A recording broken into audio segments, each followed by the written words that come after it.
বন্ধুরা, আপনারা হয়তো জানেন কিনা জানি না, 2024 সালে প্রথম খবর আসে একটি গ্রহাণু পৃথিবীর দিকে ধেয়ে আসছে। গ্রহাণুটির নাম 2024 YR4। ব্যাস মাত্র 53 থেকে 67 মিটার, প্রায় 10 তলা বিল্ডিংয়ের সমান গ্রহাণুটি। কিন্তু ভয় পাওয়ার মতো যথেষ্ট। প্রথমে বিজ্ঞানীরা বলেছিলেন 2032 সালে চাঁদে আঘাত করার সম্ভাবনা মাত্র 80%, কিন্তু সাম্প্রতিক রিপোর্ট বলছে এই ঝুঁকি 30% পর্যন্ত বেড়ে যেতে পারে।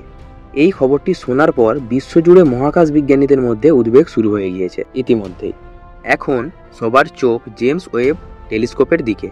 2026 সালের ফেব্রুয়ারির 18 থেকে 26 তারিখের মধ্যে ওই গ্রহাণুটিকে টেলিস্কোপে দেখতে পাওয়া যাবে।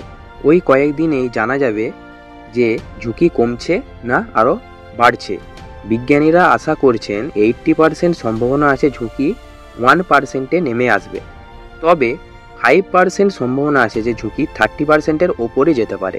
কিন্তু যদি চাঁদে আঘাত করে তাহলে চাঁদে প্রায় 1 কিলোমিটার চওড়া গর্ত তৈরি হবে, আর সেই ধুলো মেঘ মহাকাশে ছড়িয়ে উপগ্রহ ও ISS-এর জন্য বড় হুমকি তৈরি করতে পারে, এবং সেই মহাজাগতিক ঘটনা পৃথিবী থেকেও দৃশ্যমান হবে। নাসা আর ইউরোপিয়ান স্পেস এজেন্সি ভাবছে কি করে এটার দিক ঘোরানো যায়। এমনকি পারমাণবিক বিস্ফোরণের পরিকল্পনাও টেবিলে রয়েছে, যদিও কিছুই এখনও চূড়ান্ত হয়নি। বিজ্ঞানীদের কথাই আগামী পর্যবেক্ষণই সব নির্ধারণ করবে। এই গ্রহাণুটি শুধু আমাদের ভয়ই দেখাচ্ছে না, বরং ভবিষ্যতের বিপদের বিরুদ্ধে প্রস্তুত হতেও শেখাচ্ছে।